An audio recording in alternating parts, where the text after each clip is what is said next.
feel to be in a room full of people and be absolutely invisible? Like you walk into a party and you're kind of late by about half an hour, but no one really notices because you're probably not that kind of a person who gets noticed very easily. You don't stand out in a room. Not a very good feeling, is it? I'm sure it's not, and for a few years I had this feeling myself. But then I actually worked in it. And I learned some very interesting tips and tricks to become a person who stands out in a room, a person who is the most interesting person in the room. So that's what today's video is all about. A very warm welcome to today's video. My name is Rima, and today we're going to talk about how you can become the most interesting, the most outstanding person in a room full of people.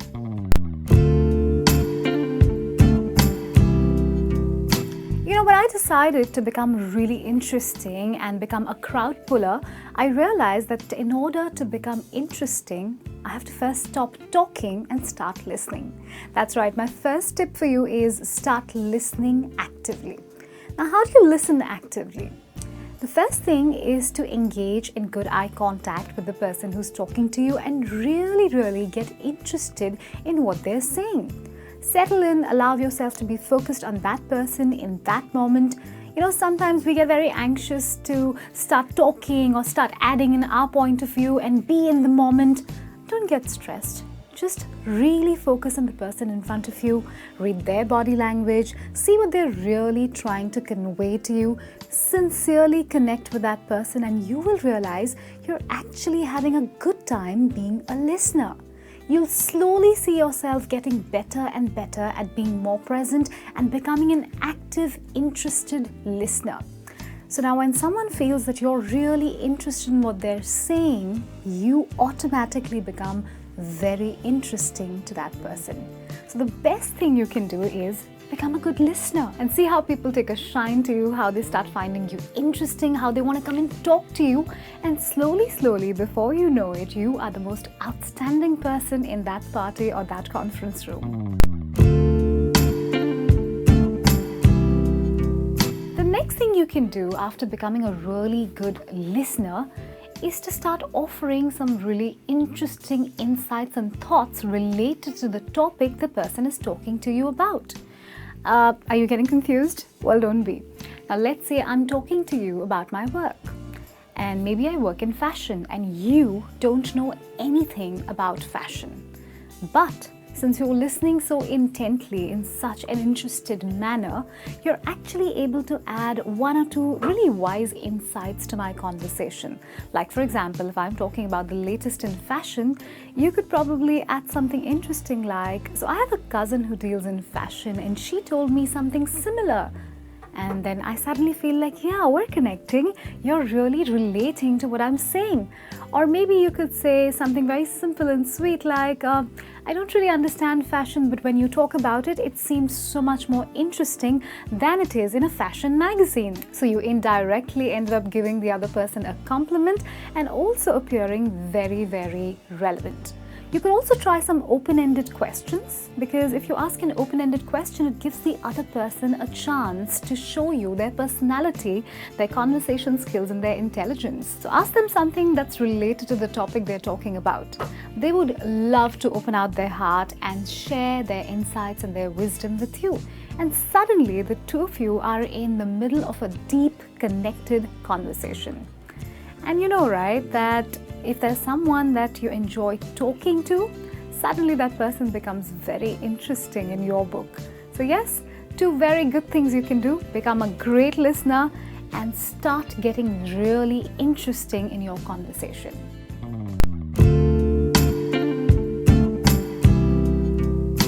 Focus on having really deep conversations. Now, the world today is full of shallow, surface-level, polite talks, which seem to be doing the rounds in the corporate circles, family circles, social circles, and no one's really focusing on emotions. Everyone's going for logic, everyone's going for trends, everyone's going for surface-level conversations, and sometimes it gets very exhausting and suffocating, especially for a person like me who enjoys having a really good, deep conversation. So when someone's talking to you about something, thing. Now that you're listening properly, now that you're adding some interesting questions to the conversation, how about you really focus on the emotions? That's right. Focus on what matters to the person in front of you. Focus on the deep-rooted feeling within the person who's talking to you.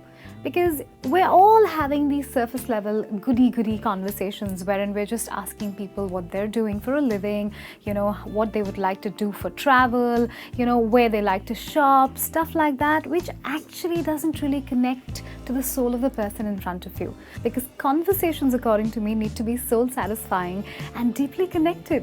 So go for the emotions. Ask some really deep personal questions. Something like, so how is it that you feel now that you have a baby boy? Or how does it feel to excel in your first job? Is this what you always dreamt of?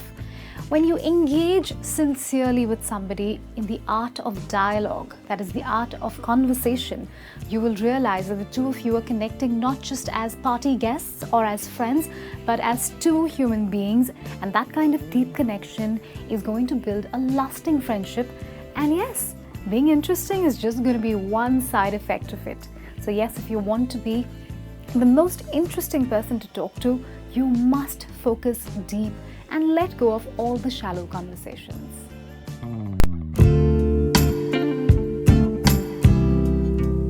And one more thing that you really need to do if you want to be the most interesting person in the room is to work the art of charming the other person. Now you're going to be like, what does that mean? Because I'm so awkward and nervous myself, and now you want me to go and charm the other person? This seems really difficult. Now let me explain to you what it means to charm somebody. It's honestly not that difficult. You're already doing so many things, right? You're giving good eye contact, you're asking interesting questions, you're having deep, profound conversations. Now all you need to do is really work on the tone of your voice. So sometimes we're really interested, but the tone of our voice actually takes the whole conversation in another direction. Now if you're going to appear very monotonous and sound very monotonous and say things like, that's nice. So how did that make you feel? Very nice. Lovely. Wonderful. I'm telling you, the person who's talking to you is probably going to fall asleep. But how about you add a lot of zing and zeal and energy and positivity in your voice and say things like, that's fantastic, I am so glad I met you. Wow, what a story. I'm yet to hear a story that is more interesting than this one. And if the person's sharing something really deep and heartfelt, how about if you use the tone of your voice and say something like, really, that happened to you? And you're still standing in front of me? You have to be the bravest person I know. So the empathy in your tone, or the positivity in your tone, or the energy in your tone is really going to connect to the person in front of you. And suddenly, the whole conversation is going to become completely different. It's going to raise the bar of conversations as conversations go. And you know what? You're going to be this charming person who really understands and gets other people. And a lot of people are going to be queuing up to talk to you. So imagine there's one person who had a great conversation with you, mingled with you, moved on. There's going to be someone else who would like to come and talk to you. And then another person, and then another person. And suddenly, everyone wants to talk to you. Why? Because you're so interesting. You're a charmer. It's honestly not that difficult. Just take baby steps, start small. And you know what? It's actually very easy to become an interesting person. In fact, the most interesting person in a room, because you really want to connect with people. And that's some quality that everyone's looking for. So make sure you're doing that. Make sure that you are really working on the tone of your voice. If you speak monotonously, if you don't have peaks and valleys in your voice, if you don't emote through your voice, you're going to be a boring person. But you know what? You're a charmer. So unleash the charmer within you and go for it. Impress people and connect to people.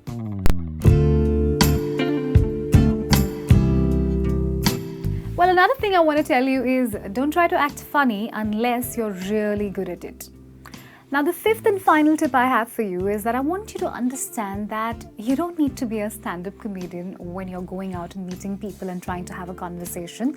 unless of course you're professionally a stand-up comedian. You just have to be involved in listening to the conversation. It's not always about witty one-liners and making sure that everyone knows that you're funny and taking all the attention upon yourself rather than focusing on the other person. Use your humor sparingly like a spice. Just allow it to break the ice. Allow the connection to happen. Be clued in on what's happening emotionally in that conversation. Everything's not about you being funny or cracking a joke or gaining appreciation or getting a few laughs. It's truly about connecting with people. Of course, there are certain people who are actually really funny, naturally funny. Now, if you're one of those, then go for it. Unleash the charm of your humor. But if you're not that funny, go for sincerity. Because that's one thing I've noticed. Whenever I've been really sincere, when I've really opened out my heart to someone, I've made great friends and great connections. So don't always keep waiting, where is that one gap in the conversation where I can insert my funny phrase, where I can put in my witty one-liner. It's not going to take you far. In fact, some people might think that you're really insensitive. And trust me, nobody wants to speak to someone who's insensitive, and insensitive people are not interesting to anyone. So I hope that you've figured out that becoming the most interesting person in the room or the outstanding person in the room is not that difficult. It's just about sensitivity, positivity, good listening skills, empathy, understanding, and connection. I truly hope that you're going to be using all these tips, and the next time you go to a party or a work conference, you're actually going to be having great conversations and going to be making great friends. I truly hope you've enjoyed today's video. It's time for me, Rima, to sign out. Make sure that you're subscribing to our channel Skillopedia, the place to learn skills for the real world.